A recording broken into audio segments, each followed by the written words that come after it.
Welcome to Heartfelt Revenge Stories. The sirens pierce through my skull like daggers. Every breath brought the sharp sting of antiseptic flooding my nostrils. Isabella Martinez, Isabella, stay with us. The nurse's voice cut through the fog, desperate and commanding. White lights blazed overhead, blinding, merciless. My head pounded with such force, I thought it might split open right there on that hospital bed. But to understand how I ended up here, bleeding and broken, we need to rewind. 3 days earlier. 3 days that would shatter everything I thought I knew about family. My younger brother Ethan's graduation ceremony. The stage was set, the crowd was buzzing with excitement, and then he grabbed that microphone, his eyes locked onto mine with an intensity that made my stomach drop. I need $2 million from your trust fund for my tech startup. His voice boomed across the auditorium. Mom leaned close to me, her whisper somehow colder than ice. That's your responsibility, Isabella. Say no, and you're no longer part of this family. I stood up. My legs trembled, but my voice didn't. No. The entire auditorium froze. You could have heard a pin drop. Then everything exploded into chaos. But before we get to what happened next, please subscribe and like this video and listen to my story till the end. Let me know which city you're listening from in the comments.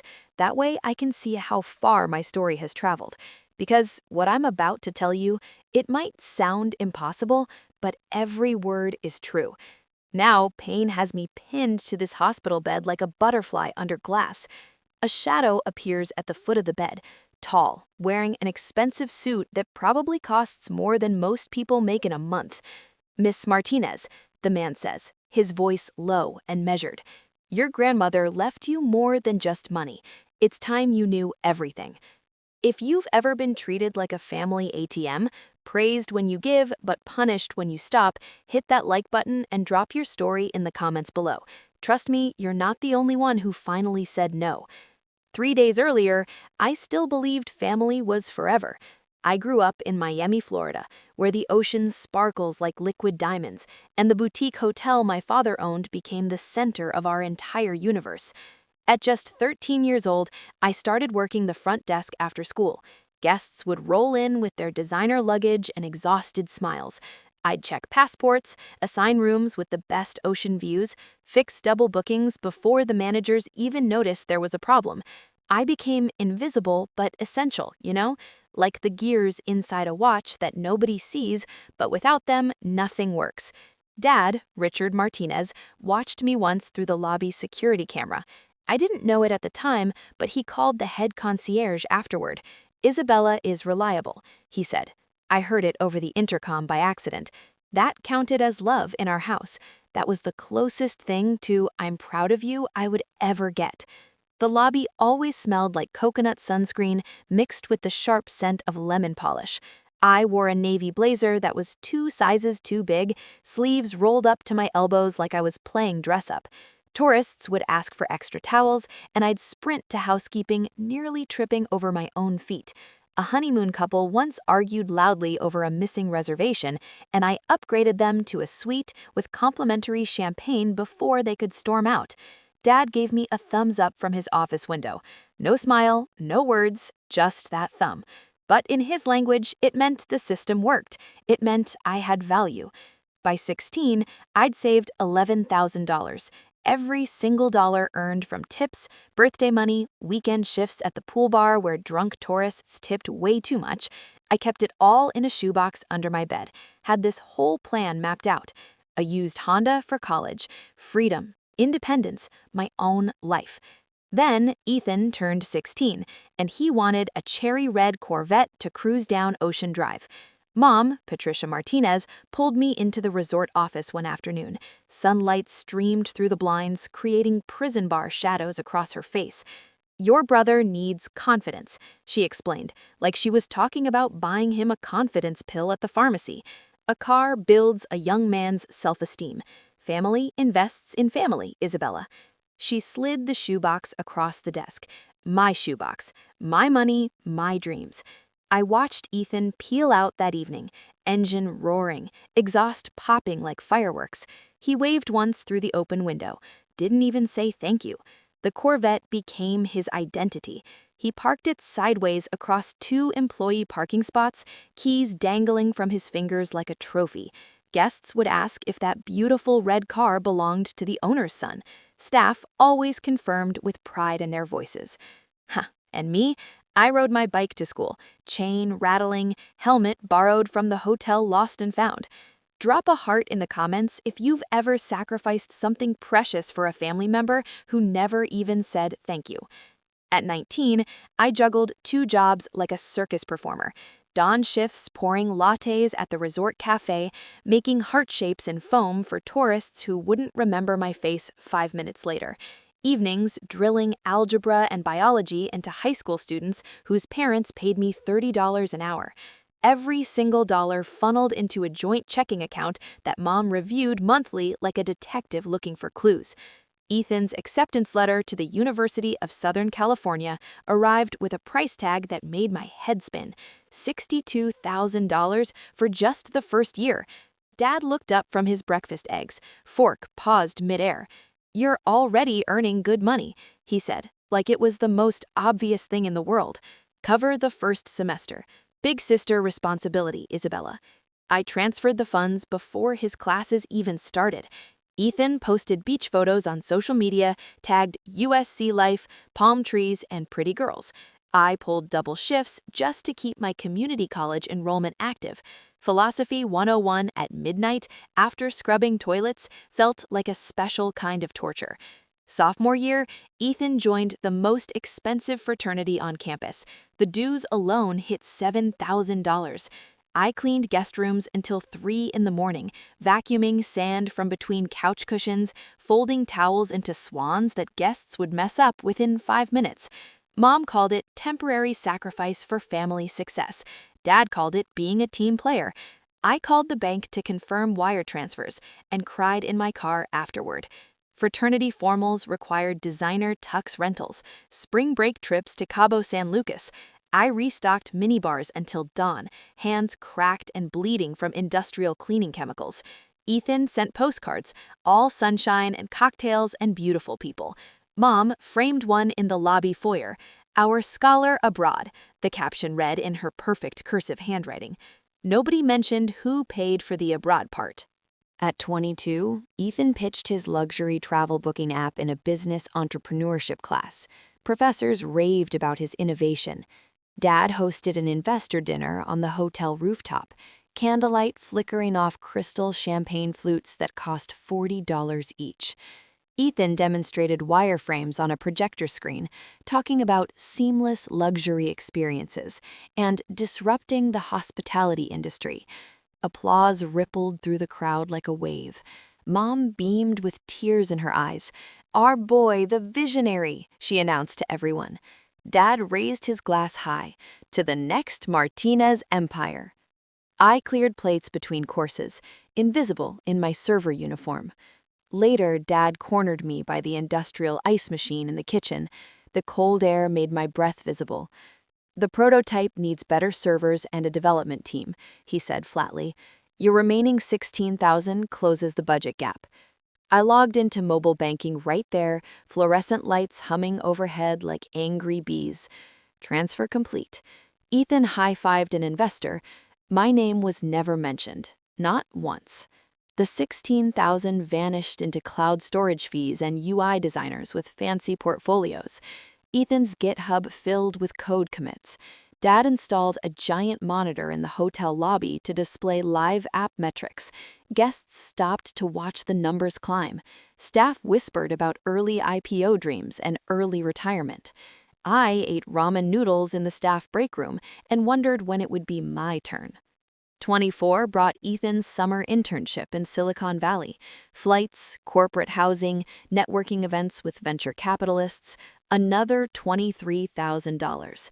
I took every graveyard shift available, scrubbing commercial kitchens after wedding receptions, grease under my fingernails, back screaming from bending over industrial sinks. Mom sent care packages to California filled with his favorite snacks. Dad framed Ethan's internship offer letter in the lobby. "Future CEO," the gold plaque declared. I ate cold leftover banquet food and calculated how many more years until my own degree. The internship photos flooded social media. Ethan with venture partners at rooftop bars overlooking San Francisco Bay, hashtag tech rising, hashtag Martinez legacy, hashtag blessed. Mom forwarded every post to hotel vendors and business partners. Proof of concept, she wrote with pride. Back home in Miami, Ethan refined his app obsessively. Beta testers give glowing reviews. Dad expanded the hotel conference room specifically for demo days, spending another $30,000 on technology upgrades. Investors flew in on private jets. Mom coordinated five-star catering. And me? I printed name tags, refilled coffee urns every 20 minutes, smiled through endless introductions where nobody asked my name. Ethan practiced investor pitches in every mirror he passed. Scalable, disruptive, monetized from day one. Those words became his prayer, his mantra, his entire personality. Dad nodded approval after each practice run. Mom adjusted Ethan's collar with tender hands.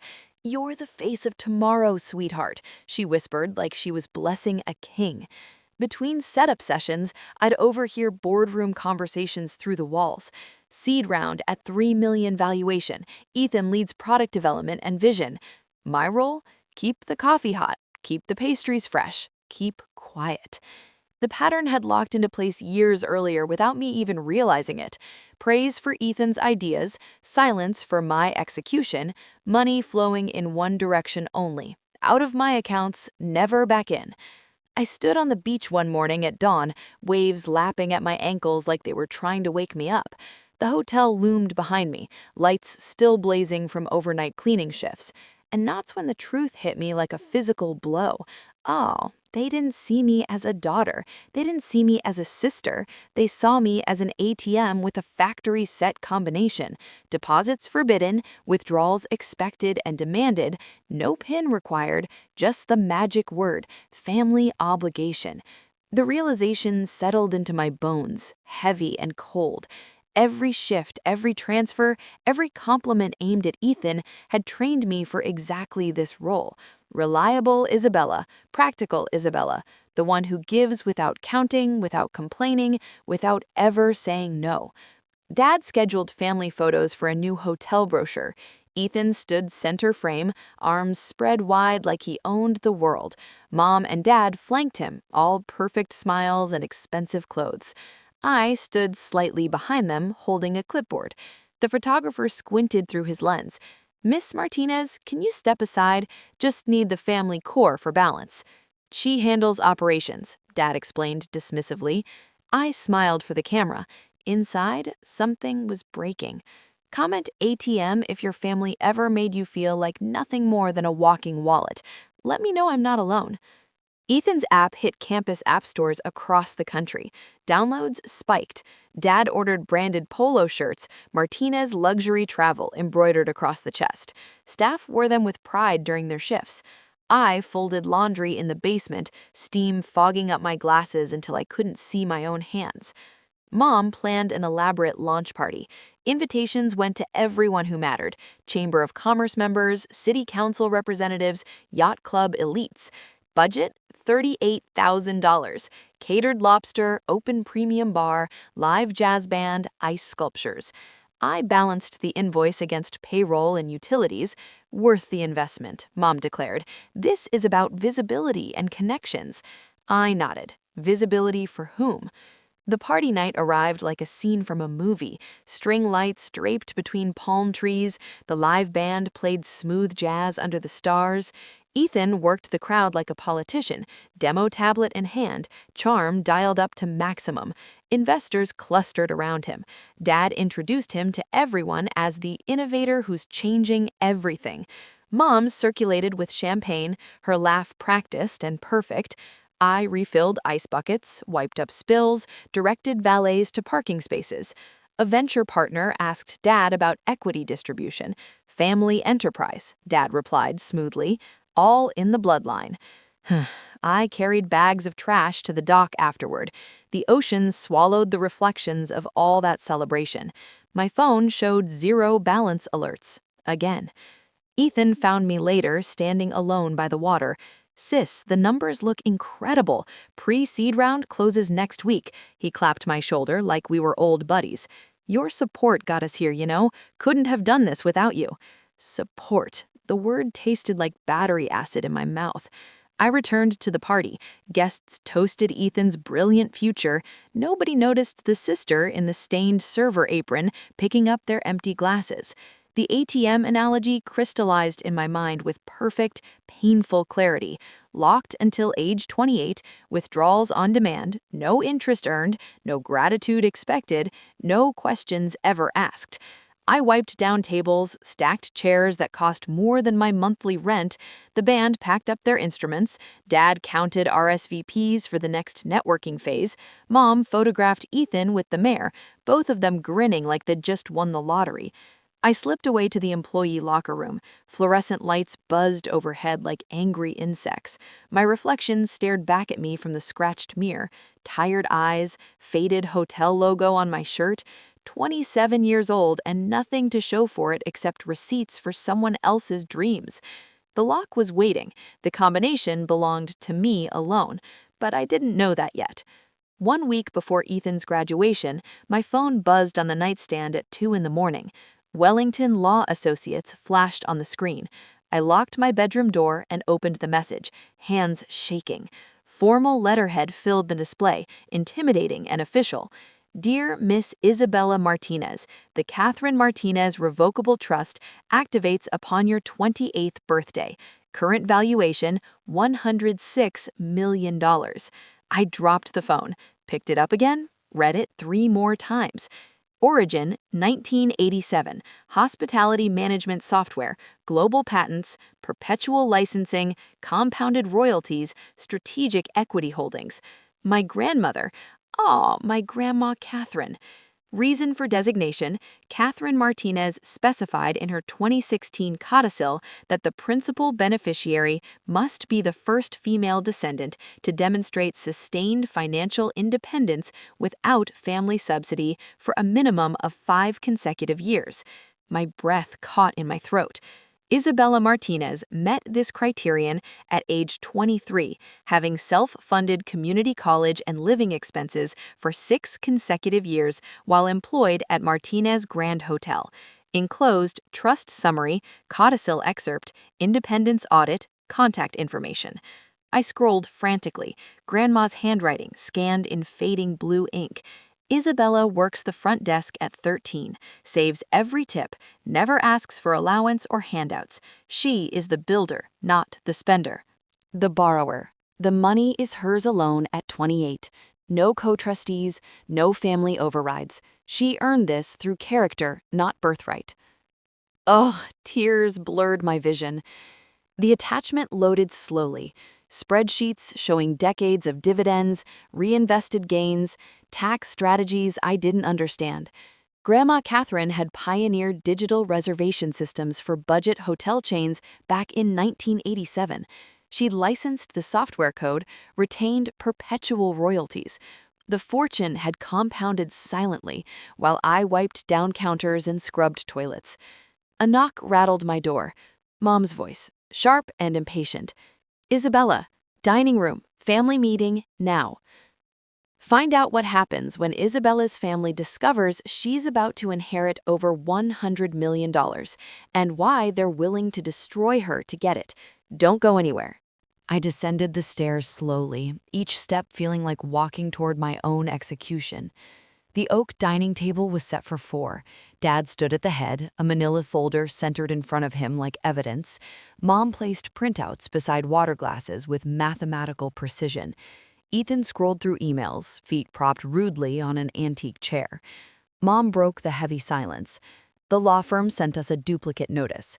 She aligned the pages with her fingertips. $106 million. Your grandmother's work truly paid off for this family. Dad opened the folder with ceremony. Catherine intended this for family benefit and legacy building.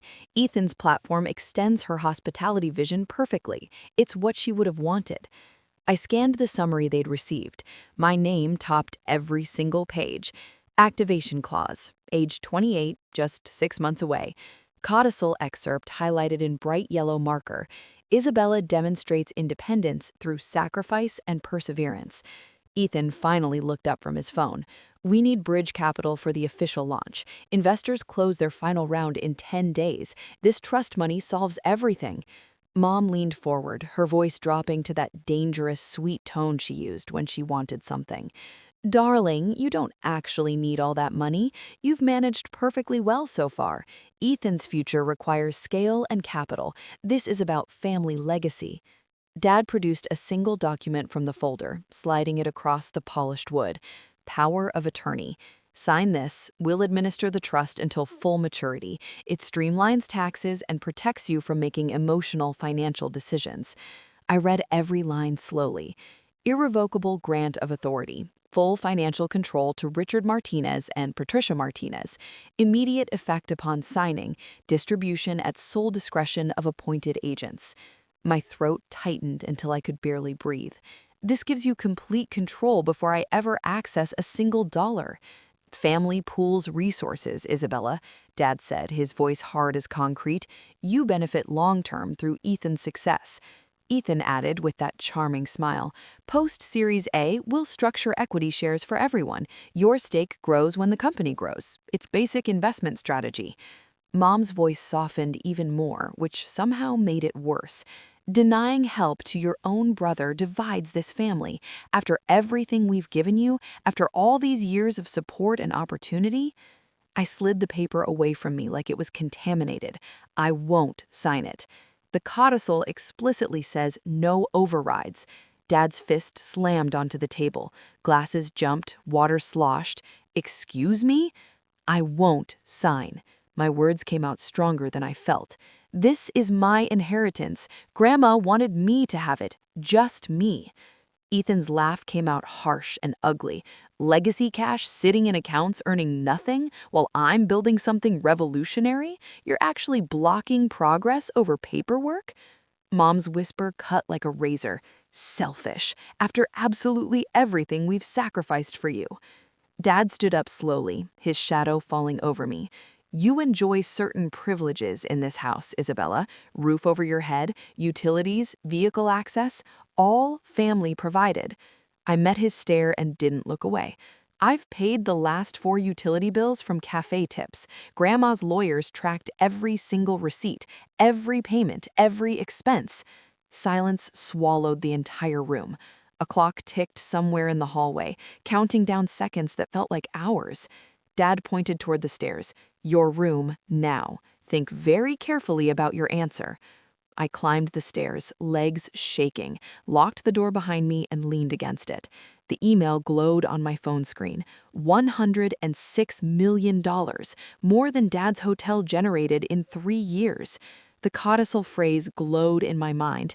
Isabella is the builder. Grandma's conference photo watched from my bookshelf. 1988, holding up a floppy disk like a trophy, that fierce pride in her eyes. I typed quickly to Mr. Wellington, require complete trust files, original codicil documents, urgent situation. The reply came within minutes, already compiling everything. Call office 9 a.m. tomorrow. Do not sign anything. Downstairs, voices rose through the floorboards. Dad on his phone discussing contingency plans. Mom's voice tight with anger talking about persuasion tactics. Ethan pacing, his footsteps angry and entitled. I sat against my headboard. The house felt like it was shrinking around me, walls pressing in with inherited expectations and demanded obligations. Drop a muscle if you've ever had to stand up to your whole family alone. Your support means everything. For once, Grandma had measured independence not in words, but in paycheck stubs and sacrifice. For once, someone had seen me clearly. Morning light filtered through blinds like prison bars. Breakfast unfolded in Arctic silence. Dad stirred coffee without ever looking up. Mom sliced grapefruit with violent precision. Ethan reviewed pitch decks, jaw clenched. Dad set his spoon down with a sharp click. The document remains on the table. Sign by Friday evening, or we'll explore legal alternatives. Alternatives. The word hung there like a threat. I finished my orange juice, grabbed my work apron, and headed to the hotel. Check-ins queued at the front desk. I processed arrivals, upgraded suites, resolved complaints about cold pool water and slow Wi-Fi. Inside, Friday's deadline ticked like a bomb. Thursday blurred into endless routine. Dad emailed all hotel staff about upcoming efficiency reviews. Mom hosted a charity luncheon, her smile brittle and fake. Ethan flew to Miami for coffee meetings with potential investors. Friday dawn broke humid and oppressive. The power of attorney document waited on the dining room sideboard, pen aligned perfectly beside it like a loaded gun. Then graduation day arrived. The University of Southern California Stadium glowed under massive spotlights. 500 guests filled the bleachers, programs fluttering in the warm evening breeze. My family sat front row, dressed like royalty. Dad's designer linen suit, Mom's pearl earrings catching every light, Ethan adjusting his graduation gown obsessively. The ceremony flowed smoothly. Names echoed over expensive sound systems, diplomas handed out like tickets to the future, applause rising and falling in waves. Ethan paced backstage, mouthing words into a handheld microphone. "Thank you, Dean Morrison. Proud Trojans forever." His turn came. He bounded up the stage steps, cap tassel swinging. The crowd cheered louder for the local hotel heir, the entrepreneur, the golden boy. Dad filmed on his phone, beaming. Mom waved a small USC flag. Pride radiated from them in waves. Ethan gripped the podium. Then he paused, looked directly at me. "Before I accept this diploma, I have a major announcement to make." My stomach dropped. He turned fully toward our row, microphone amplifying every word. "My incredible sister Isabella has agreed to fund my luxury travel app with $2 million from her trust fund. This investment launches us into the stratosphere." Ah! Gasps rippled through the crowd like an earthquake. Phones rose instantly. 500 faces swiveled toward me in my seat. I shook my head, mouthed no, but nobody was looking at me anymore. Dad stood first, folder already in his hand like he'd planned this ambush. He climbed the side stairs. Mom followed behind him. Security guards hesitated but let them pass. Family, after all. Dad reached the stage platform. He opened the folder with theatrical flair. "Sign the commitment right now, Isabella," he said, voice booming through speakers. "Make this official." The same power of attorney, pen clipped to the top. Mom leaned close to the microphone. "Sign, sweetheart, or you're out. No more family, no more support, no more home." The microphone amplified her threat to every corner of that stadium. Whispers exploded into shocked murmurs. Phones recorded everything. A professor on stage frowned deeply. I rose from my seat slowly, crumpled program in my shaking fist. "No!" My voice carried clear across that field. "I never agreed to anything." What happens next is caught on camera by 500 people and changes everything forever. Keep watching. Ethan's confident smile vanished like someone had slapped it off his face. "You can't be serious right now. Not here, not in front of everyone." Dad thrust the paper toward me aggressively. "This is public now, Isabella. Backing out embarrasses every single person in this family. Think about what you're doing." Mom's hiss carried through the microphone. "The investors are watching. Important people are here. Just sign it." I stepped into the aisle, legs somehow steady. It's my money, my inheritance, and my answer is no. Ethan dropped his diploma. It fluttered to the stage floor, forgotten. He charged across the platform, graduation gown billowing behind him. "You owe me," he screamed, "after everything I've done, everything this family has given you." His hands slammed into my shoulders with shocking force. I stumbled backward. My heel caught the base of the microphone stand. Metal tipped. Everything moved in slow motion. My head cracked against the sharp metal edge with a sound that echoed through the speakers. Pain exploded white-hot behind my eyes. Blood poured instantly, warm and wet, down my temple and neck. The stadium spun violently. Screams erupted from every direction. "Oh my God! Call 911! He hit her! Someone help!" Phones flashed like fireworks, videos capturing everything. 500 witnesses. Justin froze, hands still raised, face draining to white. I didn't mean.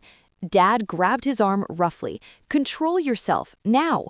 Mom covered her mouth, but her eyes were calculating. "Isabella, get up. You're causing a scene. You're fine." Ow. I tried to stand. Vision blurred red and black. The microphone stand clattered loud against concrete. Blood pooled beneath my head. Security officers in yellow vests rushed the stage. "Everyone step back. Clear space now." A guest in the front row shouted, "I recorded everything. I got it all on video." The clip uploaded before ambulance sirens even started. Social media exploded. USC grad assault trended local within 90 seconds. Comments flooded. "That's the Martinez kid. Sister said no to funding. Blood everywhere. Family attacking her." Paramedics pushed through the panicked crowd. "Head injury. We need space. Everyone move." Ethan backed away, graduation gown torn, face pale with shock. It was an accident, just an accident. Dad argued with the police officer, voice desperate. "This is a private family matter. We'll handle this internally. No need for officials." The cop wasn't having it. He pulled out handcuffs. "Public assault with witnesses. You're coming with us, son." Mom's voice rose to a shriek. "He just graduated. This is a misunderstanding. She's exaggerating." Except 500 people and 100 phone cameras said otherwise. The crowd filmed absolutely everything. Security sealed off the area. Comments kept flooding in real time. "That's the Brooks Hotel family. He attacked his own sister. Over money? This is insane." Ethan was loaded into a police cruiser, hands cuffed behind his back. Dad followed, yelling about lawyers and lawsuits and defamation. Mom stayed behind, mascara streaking down her face in black rivers. "Why did you make such a scene, Isabella? Why?" Blood soaked my graduation outfit. The microphone lay bent beside me. Video hit 2 million views before the ambulance doors even closed.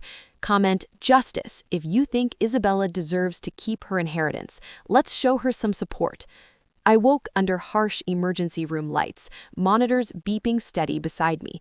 Naples Memorial Hospital smelled like chemicals and fear. A nurse adjusted my IV. "Concussion protocol, honey. You need to stay awake." The doctor entered with a tablet.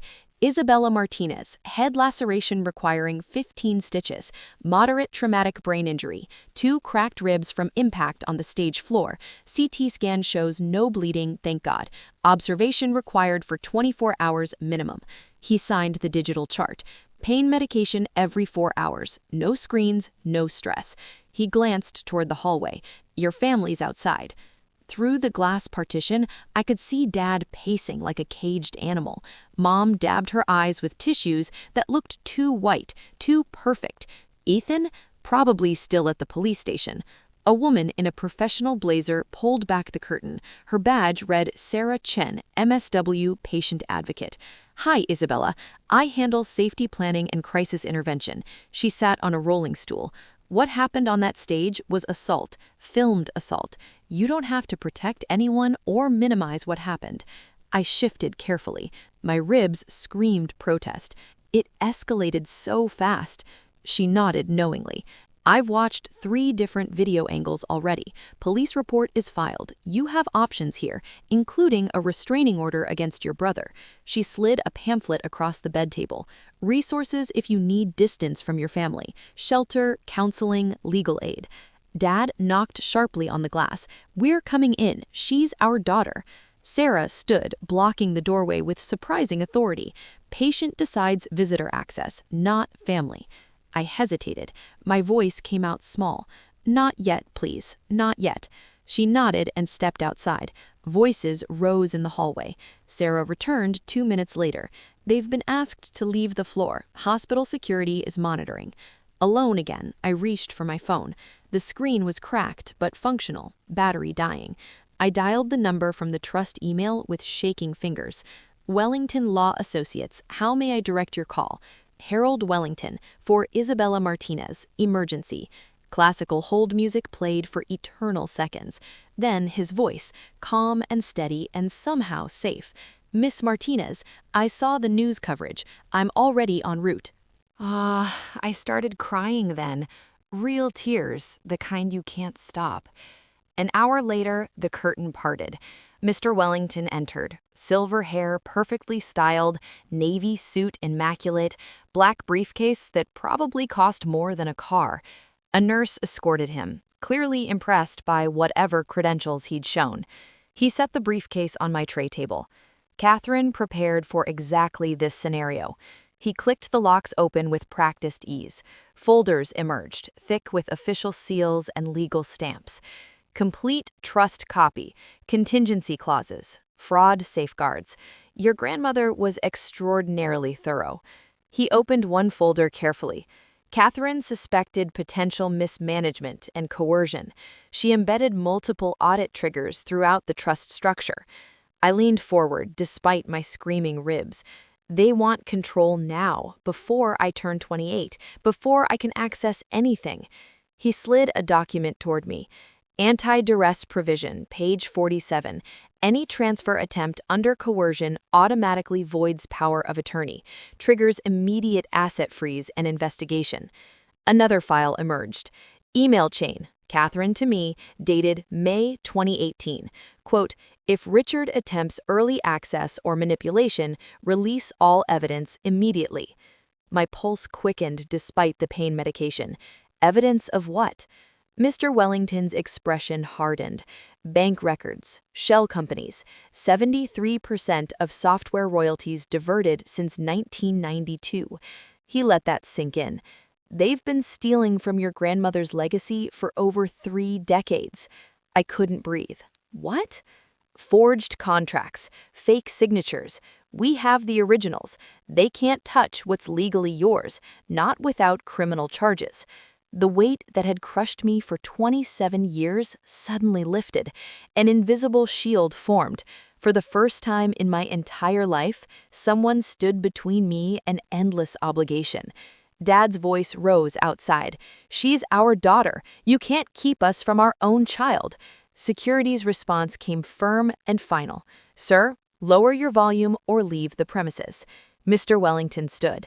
I'll coordinate with police for your statement tomorrow. Hospital security has your family's photos. They won't get near you. I nodded, tears still falling. Yes, thank you. He packed his briefcase precisely. Rest now. Catherine built this fortress specifically for you.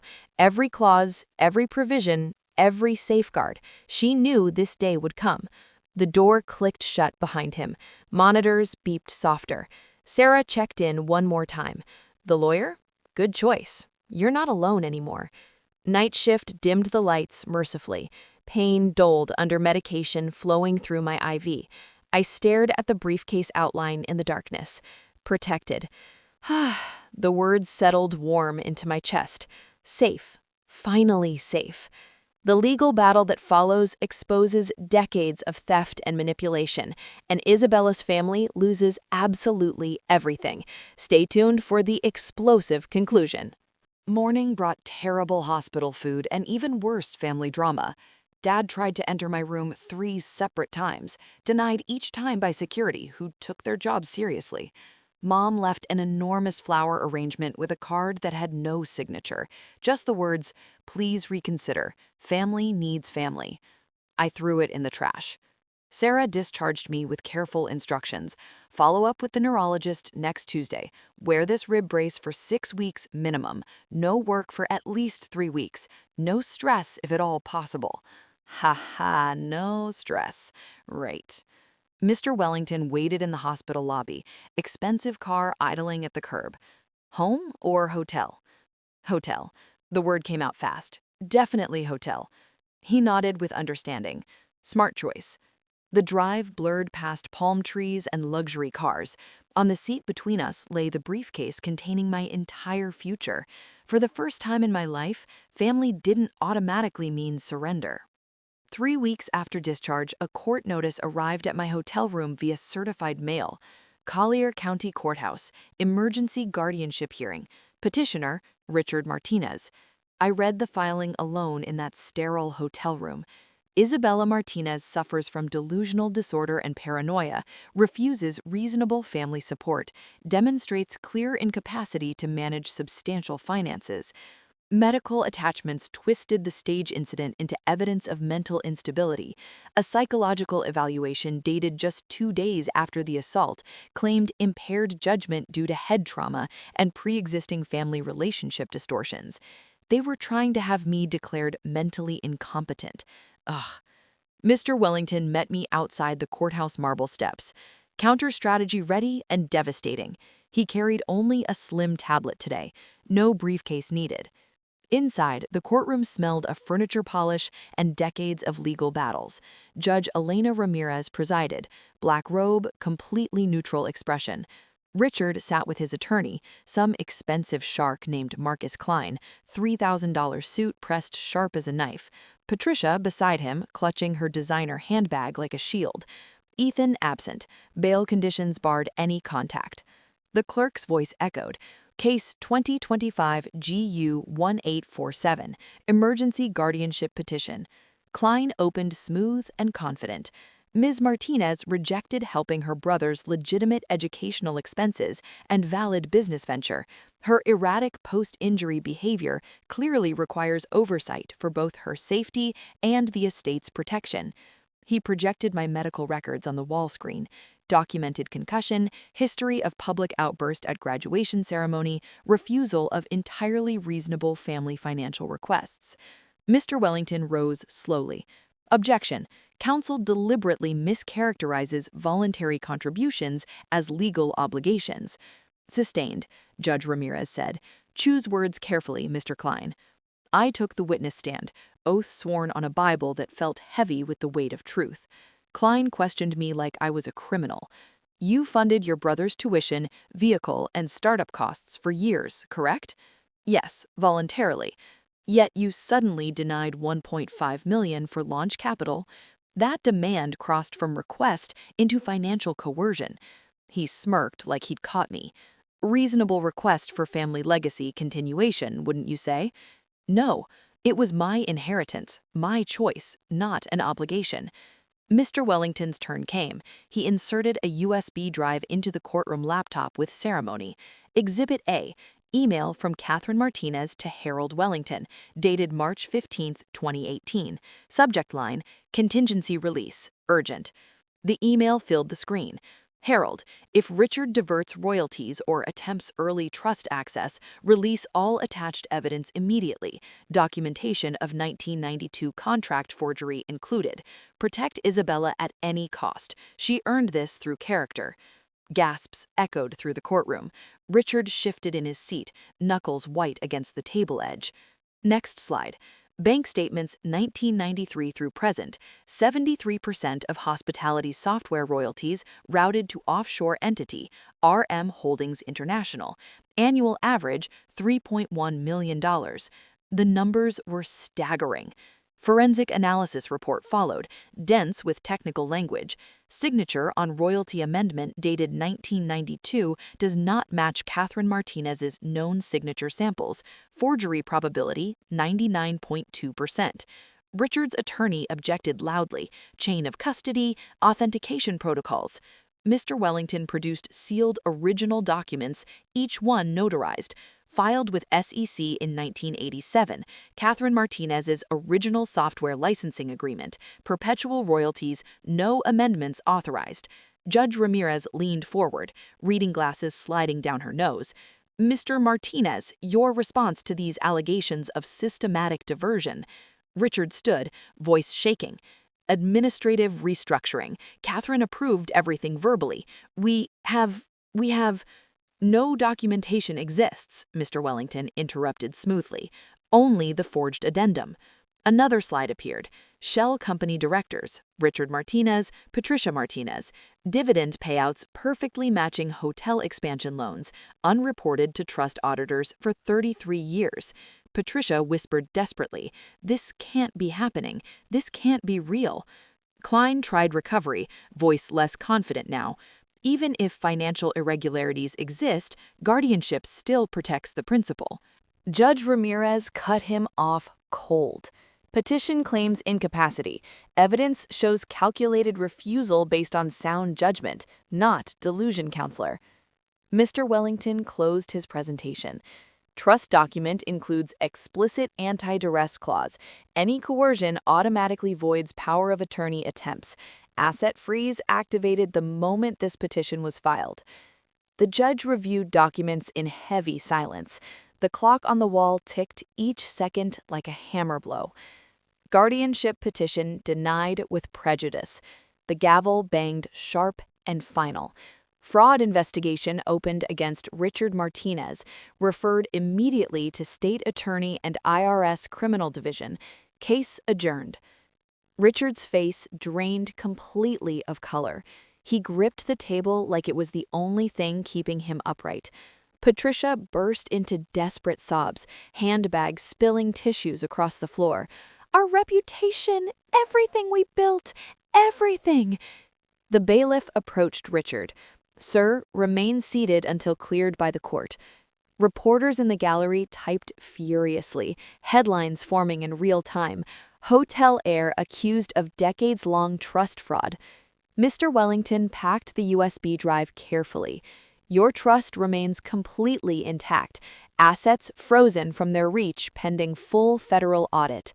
I stepped down from the witness stand. My legs felt steady for the first time in weeks.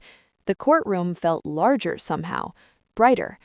Outside the courthouse, cameras flashed everywhere. "Mr. Martinez, comment on fraud allegations?" Microphones thrust forward aggressively. Richard shielded his face with a manila folder. Patricia hurried to their car, tears streaming, makeup destroyed. Mr. Wellington guided me through a side exit. Phase 1 complete. Civil restitution suit begins next month. Sunlight hit the parking lot, warm and clean. Justice finally had temperature and weight. Tell me in the comments which parts shocked you the most. And if you've dealt with something similar, please share your story. You're not alone. Subscribe for more stories about standing your ground and reclaiming your life. You deserve to hear these stories. 8 months later, federal court in Miami sealed the complete fallout. Richard lost every single hotel contract. Vendors fled the fraud headlines like rats from a sinking ship. The beachfront mansion sold at foreclosure auction for pennies on the dollar.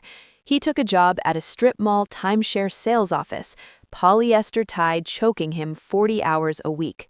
Patricia moved to a one-bedroom apartment downtown. Former country club friends ghosted her completely. She shopped alone at discount grocery stores, cart rattling through empty aisles. Ethan's app crashed spectacularly on official launch day. Servers seized for unpaid bills totaling $600,000. Creditors chased him for another $700,000 in personal loans. He drove for a rideshare company in Los Angeles now. The red Corvette, repossessed years ago. Late-night fares barely covered interest payments. I filed the legal name change quietly at the courthouse. Isabella Grant. The clerk stamped approval. No fanfare, no announcement, just me reclaiming my grandmother's legacy. Trust dividends flowed clean into accounts only I controlled. Mr. Wellington structured everything perfectly. I established the Grant Women in STEM Scholarship, full-ride programs for coders and engineers from single-parent homes.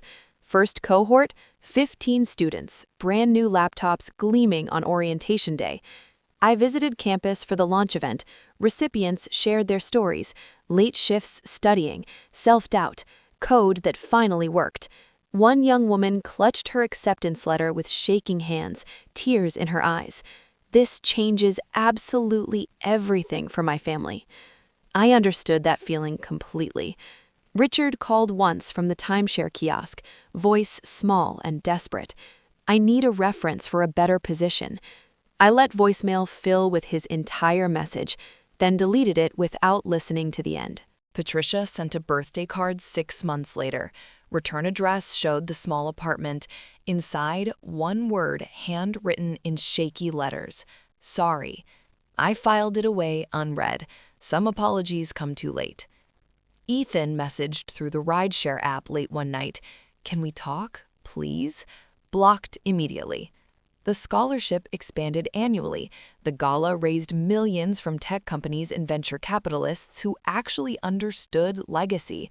I spoke at the third annual event, standing on a stage that felt nothing like that graduation nightmare. My grandmother built systems that changed hospitality forever. Now I'm building futures for women who deserve the chance she gave me. Cutting toxic ties isn't betrayal. I paused, letting the words settle. It's survival. It's choosing yourself when nobody else will. Standing ovation, real applause, recognition that actually meant something. I never went back to that hotel, never set foot in the old house. The past stayed exactly where it belonged, behind me. But sometimes, late at night, I think about that girl on the beach at dawn, 27 years old, realizing she was nothing more than a human ATM, trapped by obligation and guilt, and the word family used as a weapon. I think about Grandma Catherine writing that codicil in blue ink, tracking my independence, seeing me when nobody else bothered to look. And I think about that moment on the graduation stage, blood pooling, cameras flashing, the exact second I finally said no. Best decision of my entire life. My family wanted a walking wallet, an unlimited funding source with no boundaries. They got federal fraud charges instead. They wanted control of my inheritance. They got restraining orders and criminal records. They wanted me silent and compliant forever. They got a woman who learned her worth was never up for negotiation. Now I fund dreams for young women who remind me of myself. I build futures instead of enabling dysfunction. I sleep soundly knowing every dollar goes exactly where my grandmother intended. To the builders, not the borrowers. Tell me in the comments what you would have done in my situation. Have you ever had to choose between family and yourself? Drop your story below. Let's support each other.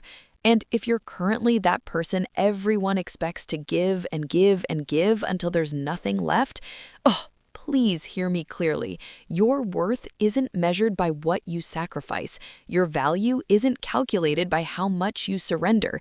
You're allowed to say no. You're allowed to protect yourself. You're allowed to walk away from people who only love what you provide, not who you actually are. Subscribe for more stories about reclaiming your power and building the life you actually deserve. Hit that like button if Isabella's story resonated with your soul. Because sometimes the family you're born into teaches you exactly who you never want to become, and that's the most valuable lesson of all. Thank you for listening to my story all the way to the end. You're amazing. Now go live your life on your own terms. You've earned it.